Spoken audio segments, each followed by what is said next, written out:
Good morning everyone. Welcome back to మన teachers channel.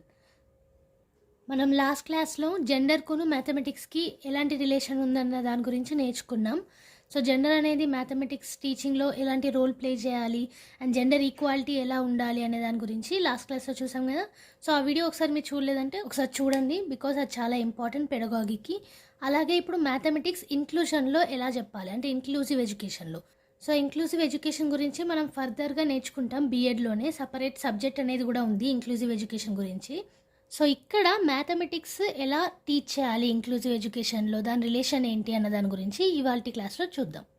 Okay, so simple వర్డ్స్లో inclusive education అని అంటే students strength and వీక్నెస్కి అతీతంగా అందరినీ ఒకటే స్కూల్లో చదివించడం. ఓకే, అంటే ఇంక్లూడ్ చేయడం. ఇప్పుడు మనకి స్టాటిస్టిక్స్లో ఇంక్లూజివ్ ఎక్స్క్లూజివ్ అనే వర్డ్స్ వస్తాయి కదా, అదే మీనింగ్ ఇక్కడ కూడా.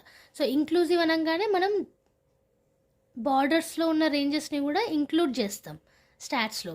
ఇక్కడ ఏంటి అంటే ఎవ్రీ స్టూడెంట్ని ఇంక్లూడ్ చేస్తాం. ఓకే, వాళ్ళ డిఫరెన్సెస్ని చూడకుండా ఎవ్రీ స్టూడెంట్ని ఒకటే స్కూల్లో ఇంక్లూడ్ చేసి ఎడ్యుకేషన్ అనేది ఇస్తాం. సో పర్టికులర్గా చూస్తే డిసేబుల్డ్ చిల్డ్రన్ ఉంటారు కదా, సో వాళ్ళకి సపరేట్ స్కూల్స్ కాకుండా నార్మల్ స్కూల్స్లో ఎలా అయితే మనం పిల్లల్ని చదివిపిస్తామో, ఎలా అయితే పిల్లల్ని ఎడ్యుకేట్ చేస్తామో, డిసేబుల్డ్ స్టూడెంట్స్ని కూడా ఇంక్లూడ్ చేసి ఎడ్యుకేట్ చేయడం. ఓకే, సో అలానే డిసేబుల్డ్ చిల్డ్రన్స్ ఇంక్లూజివ్ ఎడ్యుకేషన్లో మాత్రమే చదవాలని ఏం లేదు. సో సెగ్రిగేటెడ్ ఎడ్యుకేషన్స్ కూడా ఉంటాయి. సో వాళ్ళ సిచ్యువేషన్ బట్టి అండ్ వాళ్ళకి కావాల్సిన ఎడ్యుకేషన్ బట్టి, వాళ్ళకి అందించాల్సిన ఎడ్యుకేషన్ బట్టి డిసైడ్ అవుతుంది అన్నట్టు. ఓకే, అది కూడా పిల్లలకి అనుకూలంగా ఉండేలాగా. Okay, child centred always.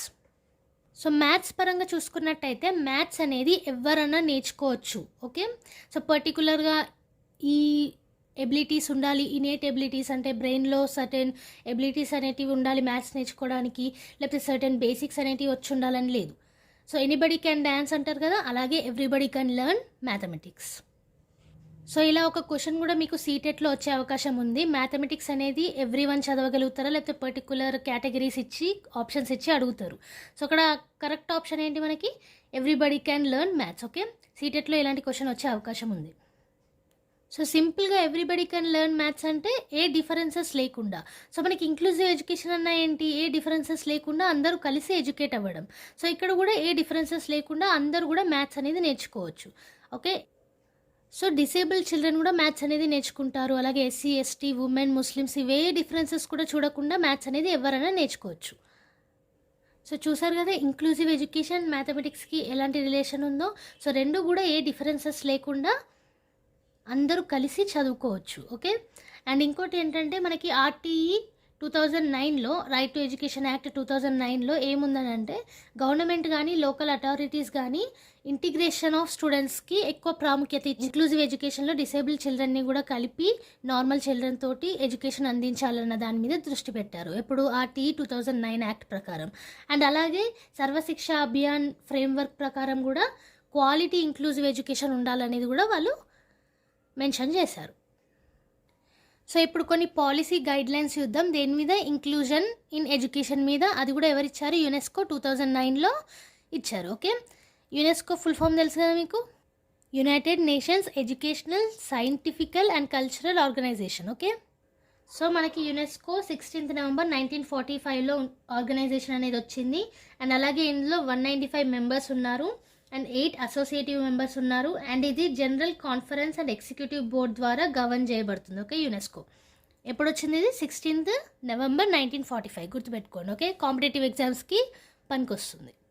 So UNESCO వారి ముఖ్య ఉద్దేశాలు ఏమున్నాయి, కల్చర్ని కానీ లేకపోతే ఎడ్యుకేషన్ని కానీ ఇంప్రూవ్ చేయడం. మనకు ఆల్రెడీ ఈ ఫుల్ ఫామ్లోనే మనకి ఇచ్చేసారు కదా, educational, scientific and cultural organisation. Education గురించి, కల్చరల్ ఆర్గనైజేషన్స్ గురించి, వీటన్నిటి గురించి ఇంప్రూవ్ ఎలా చేయాలన్న దాని మీద యునెస్కో వాళ్ళ దృష్టి ఉంటుంది. ఓకే, సో యునెస్కో పరంగా ఇంక్లూజన్ ఇన్ ఎడ్యుకేషన్లో ఏం గైడ్లైన్స్ ఉన్నాయో ఇప్పుడు చూద్దాం.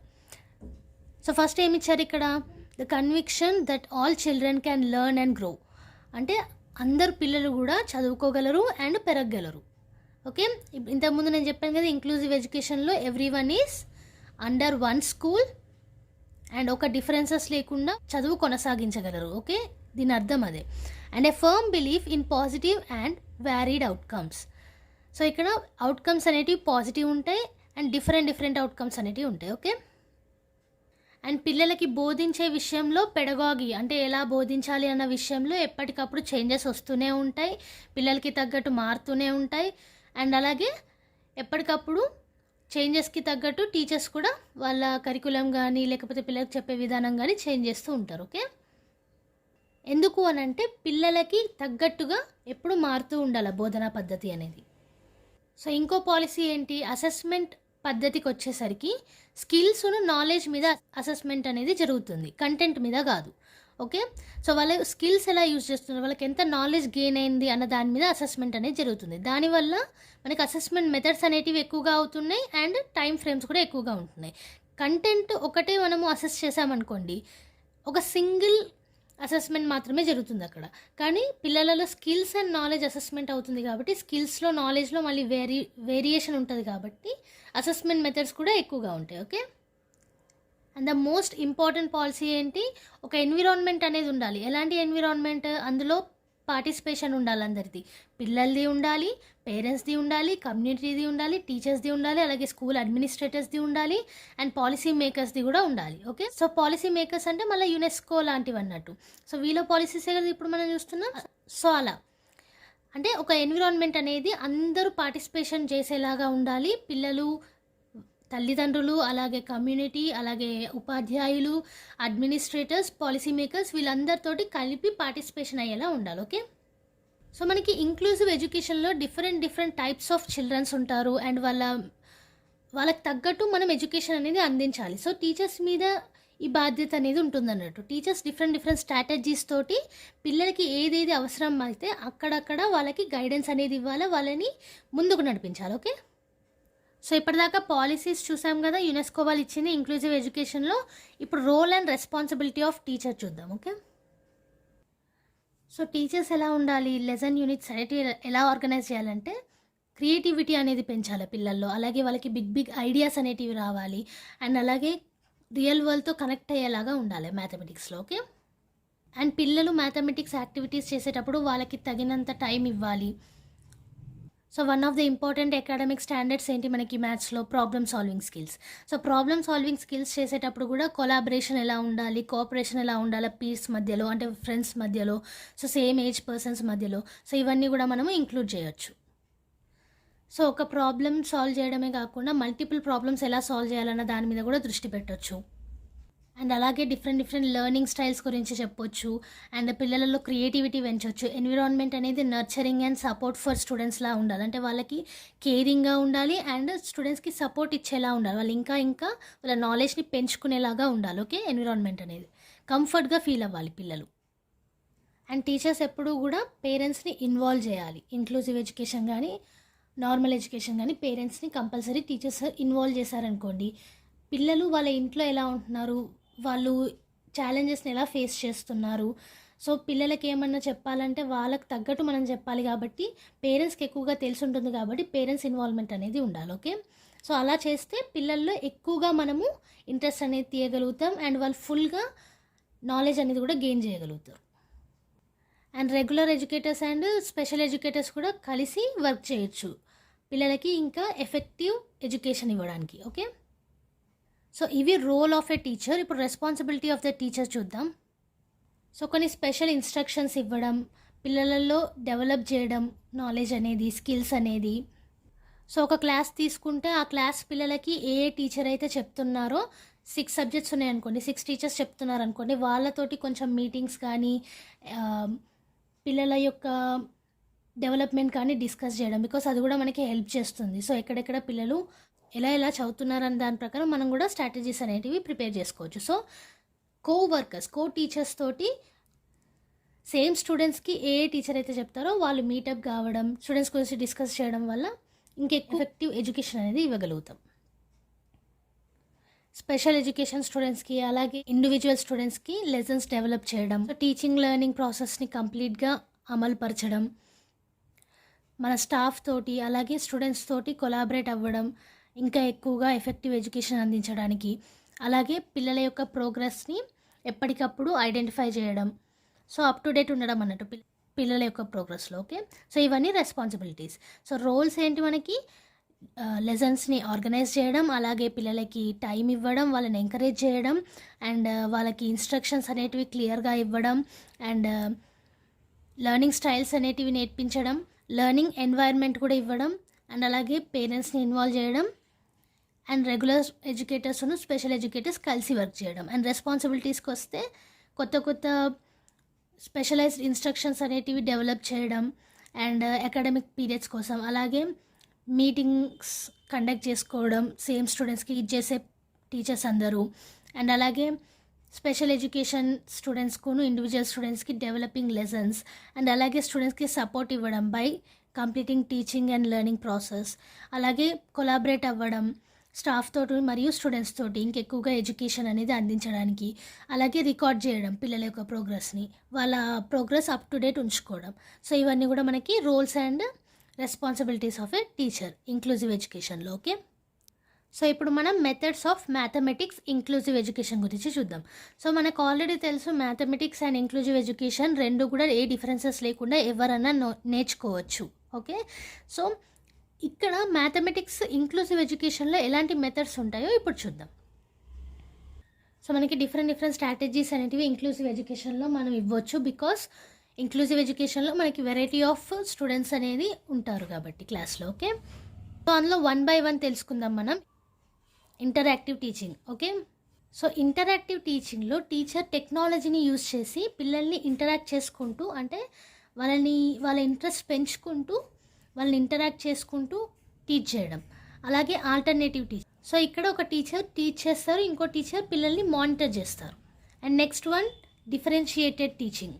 సో పిల్లలకి తగ్గట్టు వాళ్ళ అవసరాలకు తగ్గట్టు టీచ్ చేయడాన్ని డిఫరెన్షియేటెడ్ టీచింగ్ అంటారు. And parallel teaching. So parallel టీచింగ్లో children with same ability groups divide చేసి ఒక టీచర్ ఒక గ్రూప్కి చెప్తుంది, ఇంకో టీచర్ ఇంకో గ్రూప్కి చెప్తుంది, అంటే సైమల్టేనియస్గా టీచింగ్ అనేది జరుగుతుంది. Next one is self instruction. So ఇక్కడ పేరులోనే ఉంది సెల్ఫ్ ఇన్స్ట్రక్షన్, సెల్ఫ్ స్టడీయింగ్ అన్నట్టు, సెల్ఫ్ మోటివేషన్, వాళ్ళకు వాళ్ళే చదువుకోవడం. Next one is peer tutoring. So ఈ పీర్ ట్యూటరింగ్ అనేది సో స్టూడెంట్స్ని పేరప్ చేసి వాళ్ళల్లో వాళ్ళు డిస్కషన్స్ కానీ లేకపోతే కొలాబరేటివ్ లెర్నింగ్ కానీ జరుగుతుంది అన్నట్టు పీర్ ట్యూటరింగ్లో. Okay, and next one is visual representation. So mathematical కాన్సెప్ట్స్లో గ్రాఫ్స్ కానీ పిక్చర్స్ కానీ సో విజువల్గా మనము ఊహించుకునే విజువల్ ఆస్పెక్ట్స్ అన్నీ కూడా మనకి విజువల్ రిప్రజెంటేషన్లో వస్తుంది. Next is systematic and explicit instructions. So systematic and explicit ఇన్స్ట్రక్షన్స్లో టీచర్ పర్టికులర్ ఇన్స్ట్రక్షన్స్ అనేది పాస్ చేస్తారు స్టూడెంట్స్కి.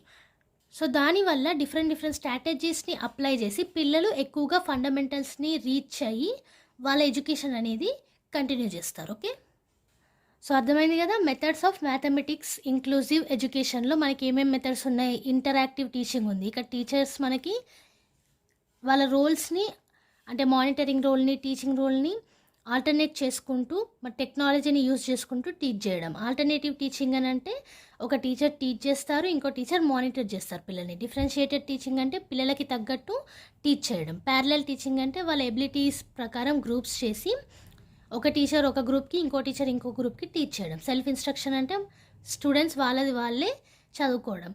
అండ్ పీర్ ట్యూటరింగ్ అని అంటే స్టూడెంట్స్ని పేర్స్లలో చేయడం, అండ్ వాళ్ళు ఒకరికొకరు కొలాబరేట్ చేసుకొని చదవడం.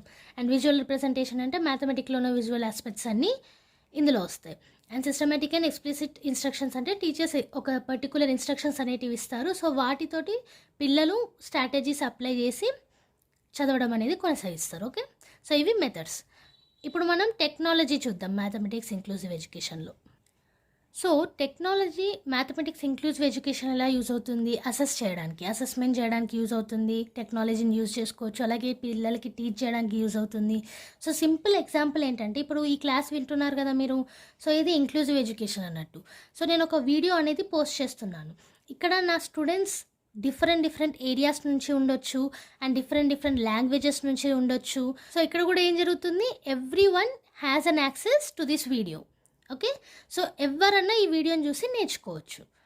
సో ఇదేంటి మళ్ళీ ఇంక్లూజివ్ ఎడ్యుకేషన్.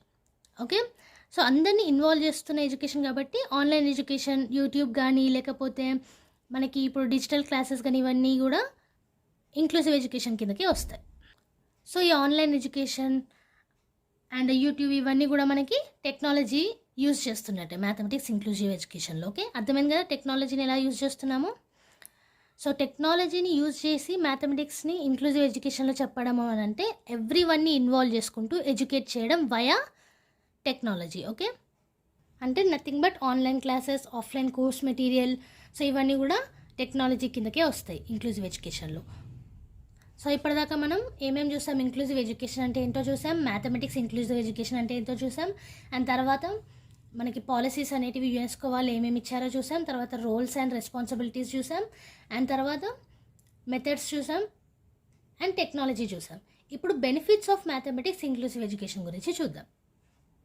సో జనరల్గా మనము ఫ్యామిలీస్ చూసామనుకోండి, పేరెంట్స్కి ఏమనిపిస్తుంది, నా పిల్లలు అందరితోటి కలవాలి, అందరితోటి ఆడుకోవాలి, మంచిగా చదువుకోవాలి, అందరితో హ్యాపీగా ఉండాలి, సో సొసైటీలో మెంబర్లా ఉండాలి అనేసి. సో ఇంక్లూజివ్ ఎడ్యుకేషన్ అనేది దీనికి సహాయపడుతుంది. ఎలా అంటారా, డిసేబుల్ చిల్డ్రన్ని కూడా మనము ఇంక్లూజివ్ ఎడ్యుకేషన్లో నార్మల్ చిల్డ్రన్ తోటి ఇన్వాల్వ్ చేసి ఎడ్యుకేషన్ అనేది ఇవ్వగలుగుతాం. దానివల్ల పిల్లలలో కూడా ఏ భేదభావాలు అనేటివి ఉండవు. సో పిల్లలందరూ కలిసి నేర్చుకుంటారు, వాళ్ళలో పాజిటివ్ మ్యాథమెటిక్స్ అండర్స్టాండింగ్ అనేది పెరుగుతుంది, ఒకరినొకరు అర్థం చేసుకోవడం అండ్ ఎబిలిటీస్ అనేటివి ఒకరు షేర్ చేసుకోవడం ఉంటుంది, అలాగే ఫ్రెండ్షిప్స్ అనేటివి డెవలప్ అవుతూ ఉంటాయి, భేదభావాలు అనేటివి ఉండవు, అండ్ అకాడమిక్ స్టాండర్డ్స్ అనేటివి కూడా నేర్చుకుంటూ ఉంటారు, స్కిల్స్ అనేటివి డెవలప్ అవుతూ ఉంటాయి. సో పిల్లలందరూ కలిసికట్టుగా నేర్చుకుంటుంటారు. ఓకే, ఇవి benefits of the inclusive education. So simple benefits ఏంటి, మనకి పిల్లలందరూ కలిసికట్టుగా నేర్చుకుంటారు, అలాగే ఫ్రెండ్షిప్స్ డెవలప్ అవుతాయి, వాళ్ళ అకాడమిక్ స్కిల్స్ అనేటివి డెవలప్ అవుతాయి, వాళ్ళలో పాజిటివ్ యాటిట్యూడ్ అనేది వస్తుంది, అండ్ మ్యాథమెటిక్స్ అండర్స్టాండింగ్ ఉంటుంది, అండ్ అలాగే సొసైటీతో కానీ ఫ్రెండ్స్తో కానీ ఈజీగా అందరూ కలవగలుగుతారు. ఓకే, సో ఇంక్లూజివ్ ఎడ్యుకేషన్లో కూడా మ్యాథమెటిక్స్ యొక్క మెయిన్ ఇంటెన్షన్ ఏంటి, మ్యాథ్స్ని డైలీ లైఫ్లో ఎలా కోఆపరేట్ చేయాలి, ఎలా నేర్చుకోవాలి, మ్యాథమెటికల్ ఎబిలిటీస్ ఎలా నేర్చుకోవాలి, దాన్ని ఎలా యాక్టివేట్ చేయాలి, అండ్ అలాగే మ్యాథమెటిక్స్ స్కిల్స్ అనేటివి ఎలా అక్వైర్ చేయాలి. సో వీటితోటే మొత్తం ఇంటెన్షన్ అనేది ముడిపడి ఉంది దేంట్లో, మ్యాథమెటిక్స్ ఇంక్లూజివ్ ఎడ్యుకేషన్లో. Okay, so teachers should be encouraged, ఇలా టీచ్ చేయడానికి కూడా ఎంకరేజ్మెంట్ అనేది టీచర్స్కి ఉండాలి, లైక్ డైలీ లైఫ్తో మ్యాథ్స్ని ఇంక్లూడ్ చేస్తూ టీచ్ చేయాలి. ఓకే, అండ్ ఆల్సో మనకు తెలిసిన విషయమే, పిల్లలు నాలెడ్జ్ అనేది కన్స్ట్రక్ట్ చేస్తారు. సో ఆ కన్స్ట్రక్ట్ చేసే నాలెడ్జ్ వాళ్ళంతటా వాళ్ళు కన్స్ట్రక్ట్ చేస్తే ఇంకెక్కువగా వాళ్ళకి ఉపయోగపడుతుంది. సో టీచర్స్ ఏం చేయాలి, నెంబర్ ఆఫ్ ఆపర్చునిటీస్ అనేటివి ప్రొవైడ్ చేయాలి మ్యాథ్స్ టీచ్ చేసేటప్పుడు, సో దట్ పిల్లలు వాళ్ళ ఓన్ స్ట్రాటజీస్ తోటి మ్యాథ్స్ని అర్థం చేసుకోగలగాలి, అండ్ వాళ్ళ ఓన్ డెవలప్మెంట్ అనేది ఉంటుంది. ఓకే, సో ఇవాళ క్లాస్లో మనం మ్యాథమెటిక్స్ ఫర్ ఇంక్లూషన్ అనే టాపిక్ గురించి నేర్చుకున్నాం. సో ఇంక్లూజివ్ ఎడ్యుకేషన్ అంటే ఏంటి, మ్యాథమెటిక్స్ అంటే ఏంటి, అండ్ మ్యాథమెటిక్స్కి ఇంక్లూజివ్ ఎడ్యుకేషన్కి ఉన్న సంబంధాలు ఏంటి, పాలసీస్ ఏంటి మ్యాథమెటిక్స్లో యునెస్కో వాళ్ళు ఇచ్చినాయి, అండ్ అలాగే roles and responsibilities of teachers అంటే ఏంటి, అండ్ అలాగే మనకి డిఫరెంట్ మెథడ్స్ గురించి చూసాం, interactive method, parallel teaching method, alternative teaching method, and self instruction, and systematic and explicit instructions. So ఈ మెథడ్స్ అన్నిటి గురించి నేర్చుకున్నాం. దేనిలో మెథడ్స్ ఇవి, ఇంక్లూజివ్ ఎడ్యుకేషన్ మ్యాథమెటిక్స్లో. అండ్ అలాగే టెక్నాలజీ అనేది ఇంక్లూజివ్ ఎడ్యుకేషన్లో మ్యాథమెటిక్స్లో ఎలా యూస్ అవుతుందని నేర్చుకున్నాం. And benefits of mathematics inclusive education గురించి కూడా నేర్చుకున్నాం. ఏమున్నాయి మనకి బెనిఫిట్స్, పిల్లలలో డెవలప్మెంట్ అనేది ఉంటుంది, భేదభావాలు అనేటివి ఉండవు, అందరూ కలిసికట్టుగా నేర్చుకోగలుగుతారు, కోఆపరేటివ్ లెర్నింగ్ ఉంటుంది, కొలాబరేటివ్ లెర్నింగ్ ఉంటుంది, అండ్ అలాగే వాళ్ళ స్కిల్స్ అనేటివి, ఎబిలిటీస్ అనేటివి డెవలప్ అవుతూ ఉంటాయి. And main aim of inclusive education ఏంటి, మ్యాథ్స్లో మ్యాథమెటిక్స్ని రియల్ లైఫ్ సిచ్యువేషన్స్లో ఎలా అప్లై చేయాలి, ఎలా ఎబిలిటీస్ పెంచుకోవాలి, ఎలా స్కిల్స్ అనేది పెంచుకోవాలి. సో దీనికి తగ్గట్టే టీచర్స్ కూడా వాళ్ళ ఎడ్యుకేషన్ టీచింగ్ అనేది ఇవ్వాలి. ఓకే, సో ఇది ఇవాల్టి వీడియో. మనం నెక్స్ట్ వీడియోలో imbibing the values through mathematics teaching, అంటే మ్యాథ్స్ చెప్పడం వల్ల పిల్లలలో వాల్యూస్ అనేటివి ఎలా మనం ఇంప్లిమెంట్ చేయగలుగుతాం, ఎలా వాళ్ళకి వాల్యూస్ అనేటివి నేర్పించగలుగుతాం అన్న దాని మీద నెక్స్ట్ క్లాస్లో నేర్చుకుందాం. సో ఇక్కడితోటి మనకి 3.3 అనేది క్లోజ్ అవుతుంది. మనం అందులో ఏమేమి నేర్చుకున్నాం, నేచర్ తోటి, సోషల్ అండ్ ఎన్విరాన్మెంట్ తోటి మ్యాథ్స్ ఎలా రిలేషన్ ఉంటుంది, అండ్ అలాగే టెక్నాలజీ అండ్ సొసైటీ తోటి మ్యాథ్స్ రిలేషన్, అండ్ జెండర్ తోటి maths relation, and inclusive education తోటి మ్యాథ్స్ రిలేషన్ గురించి చూసాం. సో ఇంతకుముందు వీడియోస్ చూడలేదంటే ఆ వీడియోస్ చూస్తే మీకు ఇవన్నీ కూడా ఈజీగా అర్థమైపోతాయి. అండ్ నెక్స్ట్ క్లాస్లో మనం వాల్యూస్ గురించి చూద్దాం మ్యాథ్స్ ఎడ్యుకేషన్లో. Okay, and as usual notes అనేది పీడిఎఫ్ ఫార్మాట్లో మీకు కామెంట్ సెక్షన్లో అండ్ డిస్క్రిప్షన్ బాక్స్లో ఉంటుంది, అక్కడ నుంచి డౌన్లోడ్ చేసుకోండి. ఈ వీడియో మీకు నచ్చినట్టయితే లైక్ చేయండి, షేర్ చేయండి, డౌట్స్ ఏమన్నా ఉన్నా కామెంట్లో చేయండి, అండ్ సబ్స్క్రైబ్ చేయడం మాత్రం మర్చిపోకండి. సబ్స్క్రైబ్ చేసుకున్నాక పక్కనే ఉన్న బెల్ ఐకాన్ ప్రెస్ చేస్తే వీడియో అప్లోడ్ చేసిన ప్రతిసారి మీకు నోటిఫికేషన్ అనేది వచ్చేస్తుంది. ఈ పెడగాగి వీడియోసే కాకుండా IBPS videos, bank exams videos, జాబ్కి సంబంధించిన వీడియోస్, అలాగే సీటెట్కి సంబంధించిన వీడియోస్ కూడా నా ఛానల్లో అప్లోడ్ అవుతూ ఉన్నాయి. ప్రతిదానికి ప్లేలిస్ట్ అనేది కూడా ఛానల్లో అవైలబుల్ ఉంది. ఒకసారి విజిట్ చేసి చూడండి. సబ్స్క్రైబ్ చేసుకొని బెల్ ఐకాన్ని ప్రెస్ చేయడం మాత్రం మర్చిపోకండి. Thank you everyone. Bye bye.